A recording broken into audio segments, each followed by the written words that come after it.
dari Prodi Pendidikan Jasmani kelas B angkatan 2023 Universitas 19 November Kolaka. Baiklah, pada video kali ini saya akan melakukan observasi di Puskesmas Baula, Kecamatan Baula, Kabupaten Kolaka, Sulawesi Tenggara.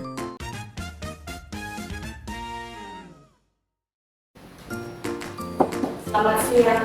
Iya, selamat siang. Masuk. Ada yang bisa saya bantu? Iya Pak, perkenalkan nama saya Jumsi Rante, mahasiswa dari Universitas 19 November Kolaka dari Prodi Penjas Pak. Oh iya, kenapa Ki?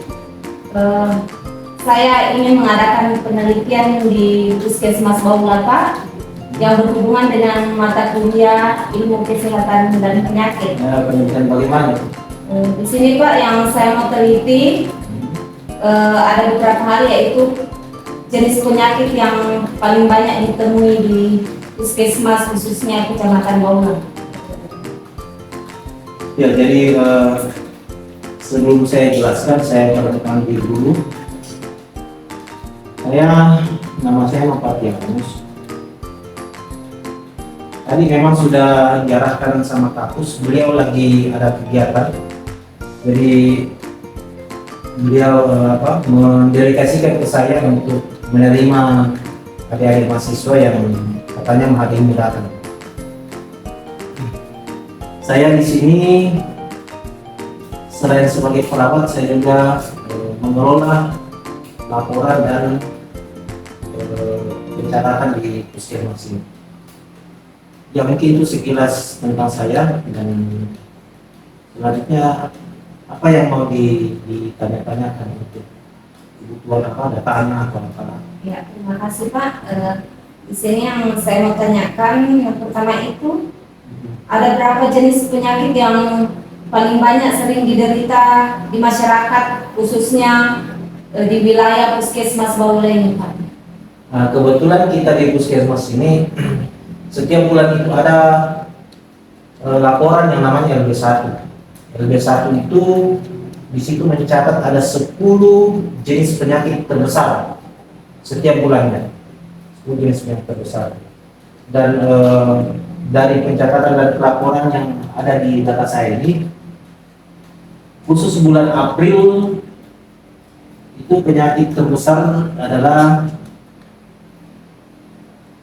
penyakit ISPA. Ya.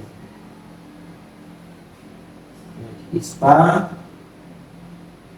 Kemudian penyakit yang lain mau ditahu juga atau? Iya, yang ke-10 jenis ini Pak di bulan April. 10 jenis ini ya. Ya, saya akan catatannya.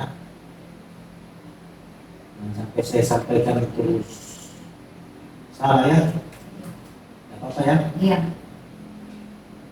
Oke, jadi untuk bulan April ini di wilayah kerja Puskesmas Baula itu untuk 10 besar penyakit. Yang pertama itu yang saya bilang tadi ada ISPA, infeksi saluran pernapasan akut. Yang kedua hipertensi. Yang ketiga penyakit kulit dan jaringan subkutan. Yang keempat gastritis, yang kelima diare dan penyakit khusus lain, yang keenam artritis, yang ketujuh kecelakaan atau luka, yang kedelapan diabetes, yang kesembilan infeksi saluran pernapasan bawah, dan yang ke-10 penyakit mata konjungtivitis.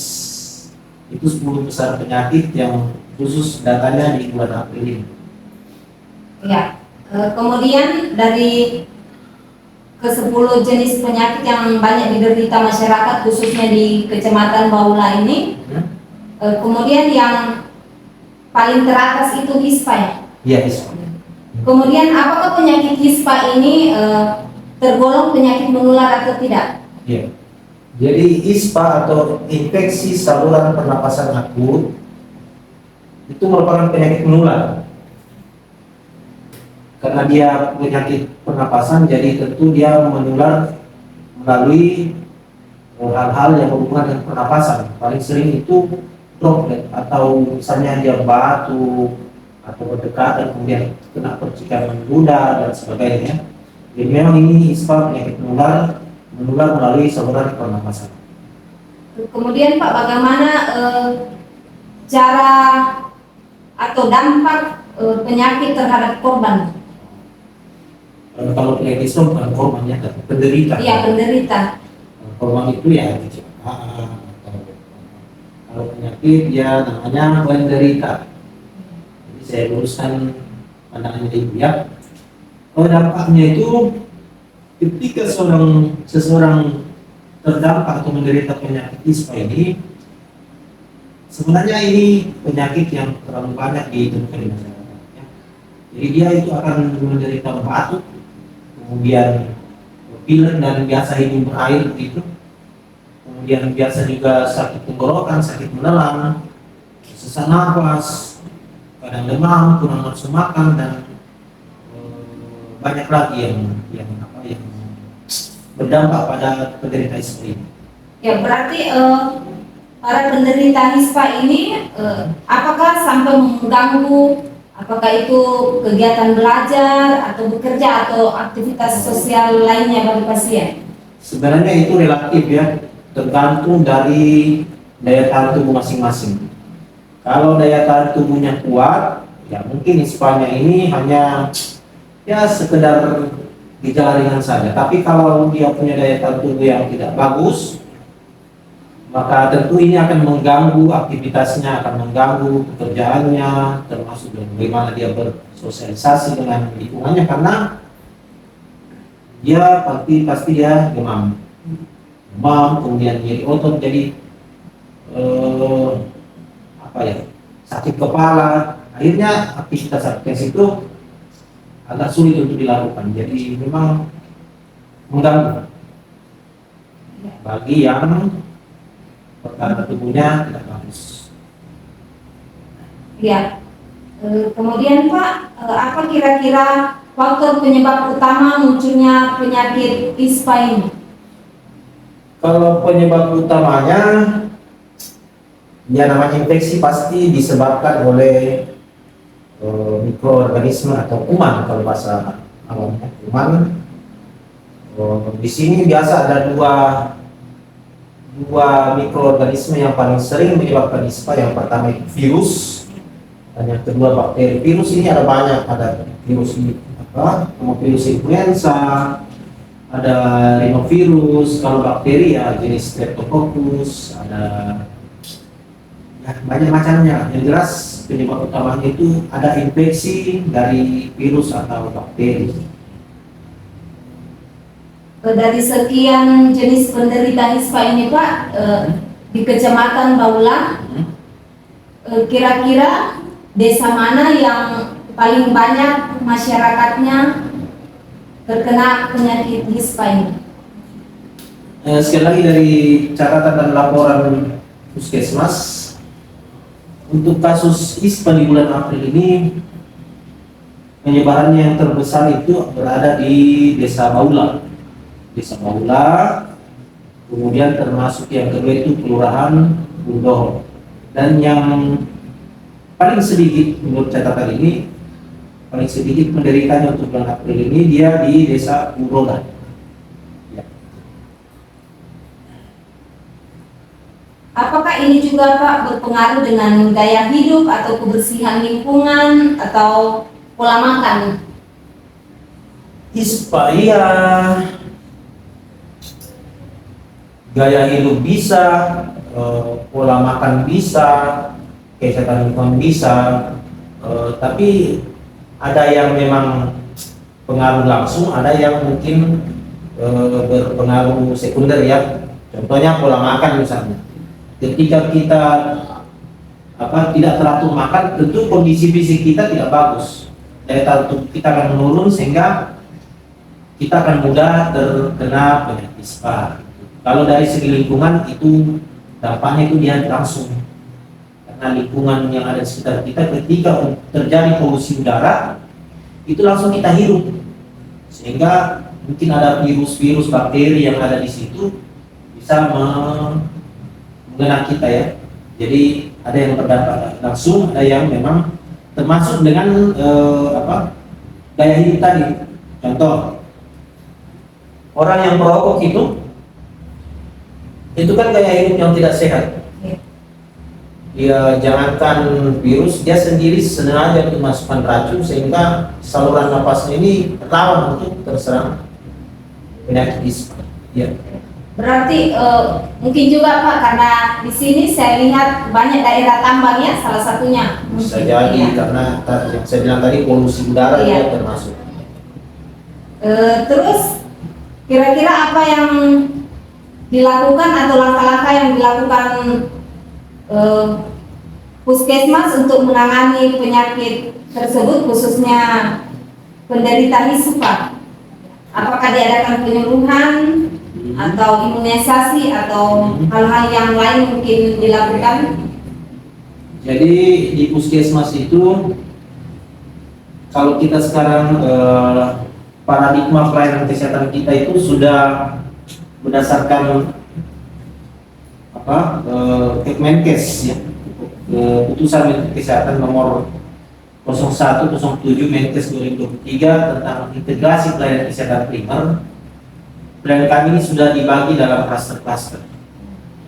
Jadi masing-masing klaster punya fungsi untuk mengadakan upaya pencegahan dan penanganan penyakit termasuk jenis lain. Jadi upaya-upaya penanganan itu berdasarkan klaster kita yang pertama berdasarkan siklus hidup. Ketika penderita umurnya berapa dia akan masuk di klaster itu dan ditangani sesuai dengan kebutuhannya. Kemudian ada klaster khusus untuk penanggulangan penyakit menular ada di klaster 4. Jadi nanti koordinasi di situ. Sehingga pelayanan kami ini ada dua macam, satu dalam gedung, satu yang di luar gedung. Kalau di dalam gedung penderita datang diperiksa sama dokter, lalu diberi obat, pulang dan ya upaya. Tapi kalau untuk luar gedung ada juga penyuluhan, kunjungan ke rumah-rumah, ada pemantauan minum obatnya, ada banyak. Berarti harus ada kerjasama ya antara puskesmas dengan sekolah, masyarakat, pemerintah setempat ya. Oh iya, karena kami juga punya program khusus untuk yang dimaksud tadi itu ada kerjasama itu memang sudah ada di dalam RKA kami ya, rencana kerja dan anggaran yang dibiayai dari dana alokasi khusus non fisik yang berhubungan dengan pelayanan kesehatan yang di luar gedung, pemantauan penyakit termasuk yang disebut tadi. Ya, mungkin itu saja Pak pertanyaan yang saya dapat tanyakan pada kesempatan kali ini. Terima kasih banyak Pak atas kesempatannya yang diberikan kepada saya. Mohon maaf jika ada salah kata. Terima kasih banyak Pak sekali lagi. Ya, terima kasih ya. Selamat siang. Ya, selamat siang. Ya. Berdasarkan dari hasil wawancara saya di Puskesmas Baula, Kecamatan Baula, Kabupaten Kolaka, Sulawesi Tenggara, didapatkan bahwa penyakit yang paling banyak diderita oleh masyarakat adalah penyakit ISPA atau infeksi saluran pernapasan akut, di mana penyakit ISPA ini tergolong penyakit menular. Penyebab penyakit ISPA adalah ISPA dapat disebabkan oleh virus, bakteri, ataupun jamur. Apa saja gejala penyakit ISPA? Adapun gejala penderita penyakit ISPA yaitu 1. Batuk-batuk adalah gejala yang paling umum dari penyakit ISPA. Kemudian tenggorokan. Sakit tenggorokan dapat terjadi karena infeksi pada saluran pernapasan atas. Dan yang ketiga adalah demam. Demam dapat terjadi karena tubuh melawan infeksi. Dan yang keempat, sesak nafas. Sesak nafas dapat terjadi karena infeksi pada saluran pernapasan bawah. bagaimana cara pencegahan penyakit ISPA? Yaitu yang pertama, cuci tangan. Dengan mencuci tangan secara teratur, terutama setelah kita beraktivitas di tempat umum, dapat membantu mencegah penyebaran penyakit ISPA. Yang kedua, menggunakan masker. Yang ketiga, menghindari menyentuh wajah, terutama bagian mulut, hidung, dan mata. Dan yang ketiga, menghindari kontak dengan orang sakit. Dan keempat, memperbanyak konsumsi makanan yang kaya akan vitamin. Yang kelima, bersihkan rumah dan lingkungan sekitar secara rutin. Yang keenam, aktifkan kebiasaan merokok. Bagaimana cara pengobatan penyakit ISPA? Adapun cara pengobatan penyakit ISPA yaitu yang pertama, istirahat, di mana istirahat dapat membantu tubuh melawan infeksi. Yang kedua, minum air putih yang banyak, dapat membantu mengencerkan lendir dan mengurangi gejala ISPA. Dan yang ketiga adalah menggunakan obat seperti antibiotik atau antivirus yang dapat mengobati ISPA. Dengan demikian dapat disimpulkan bahwa penyakit ISPA adalah infeksi yang dapat menyerang saluran pernapasan dan dapat dicegah dengan cara yang tepat. Pengobatan yang tepat dapat membantu mengurangi gejala dan mempercepat proses pemulihan. Semoga video ini bermanfaat. Jangan lupa like, komen, dan share di video ini. Sampai ketemu lagi di video saya selanjutnya. Salam sehat dan sampai jumpa.